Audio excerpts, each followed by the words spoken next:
Hello students, today I am going to explain you lesson number 13 words. तो lesson का जो title है, name है, वही इतना इंटरेस्टिंग है। तो चलिए देखते हैं lesson. Let's start the lesson. One evening, Ravi went to see David. David asked, "Where is Anand? Isn't he coming?"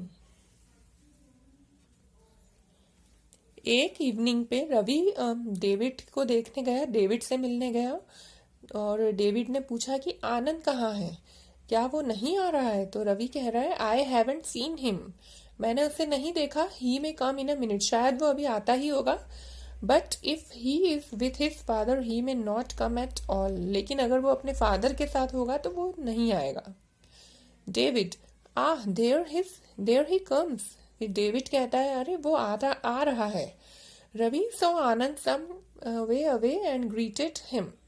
Ravi ने आनंद को देखा कुछ दूरी पर और उसको विश किया, हेलो हाय ऐसे ग्रीट किया। बट आनंद ने कोई आंसर नहीं दिया। But Anand did not answer, he looked very cross. Anand बहुत क्रॉस लग रहा था। क्रॉस का मतलब होता है angry. Was it possible that he was angry with himself? क्या ऐसा पॉसिबल है कि वो खुद से ही क्रॉस है या खुद से ही एंग्री है? Hello Anand, how are you?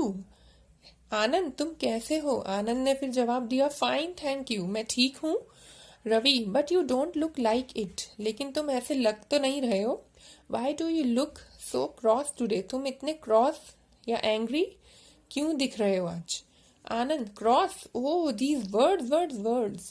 Cross, ये वर्ड्स जो हैं वो उसकी वजह से। Don't be funny. Anand, it is a pity you are angry with yourself today.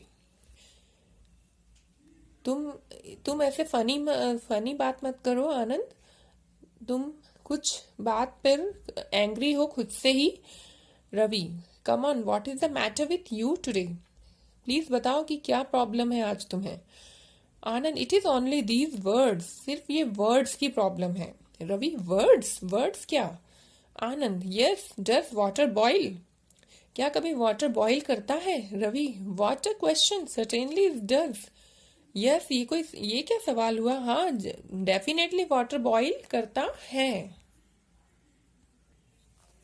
Anand, at what temperature, किस टेम्परेचर पर? डेविड, 100 डिग्री सेल्सियस, 100 डिग्री पर वाटर बॉईल होता है।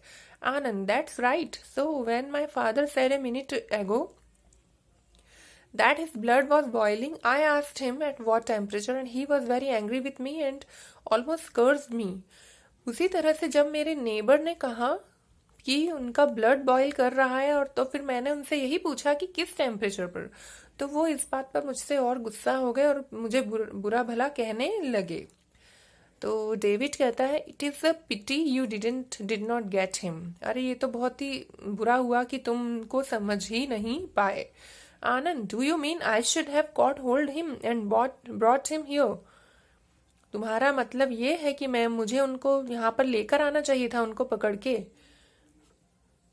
Ravi, that is not what David means, अरे डेविड का ये कहने का मतलब नहीं है। ही से यू डिडंट अंडरस्टैंड हिम, उसका ये मतलब है। डिड नॉट गेट हिम का मतलब है कि तुम उन्हें समझ ही नहीं पाए। आनंद, ओ दीज वर्ड्स, ये वर्ड्स मुझे बहुत परेशान कर रहे हैं। Oh these words. David, why are you angry with words, David कह रहा है कि तुम इतने एंग्री क्यों हो रहे हो इन वर्ड्स से। Anand, look, it is true, we cross a road और walk across the playground, but what does Ravi mean when he said that I look cross?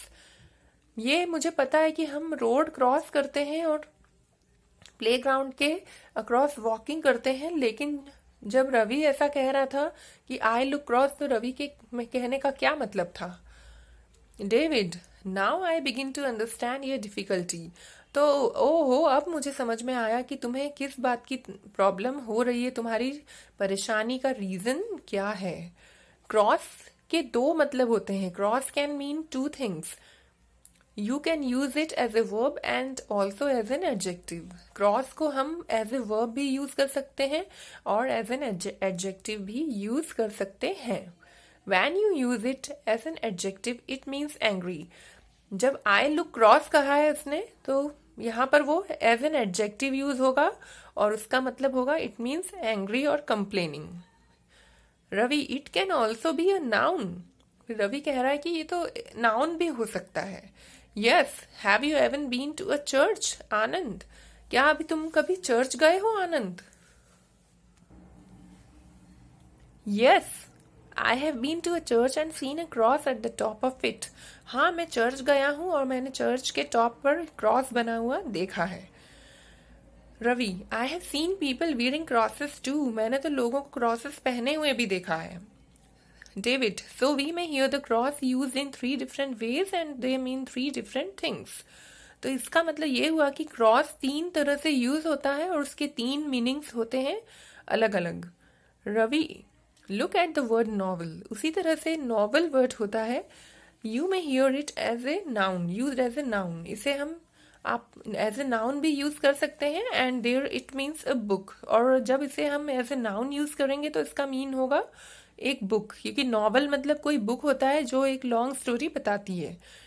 और नॉवल को एज एन एडजेक्टिव भी हम यूज कर सकते हैं। It can be use as an adjective and there it means new और strange. और जब हम नॉवल को एज एन एडजेक्टिव यूज करेंगे तो इसका मीनिंग होगा न्यू और स्ट्रेंज। मतलब नॉवल के 2 मीनिंग है, एक तो कोई लॉन्ग स्टोरी बुक होता है, बुक होती है वो, और दूसरा होता है न्यू, नया या स्ट्रेंज। तो स्टूडेंट्स, इस वीडियो में इतना ही एक्सप्लेन होगा। इसका remaining part I will explain you in next video. Thank you.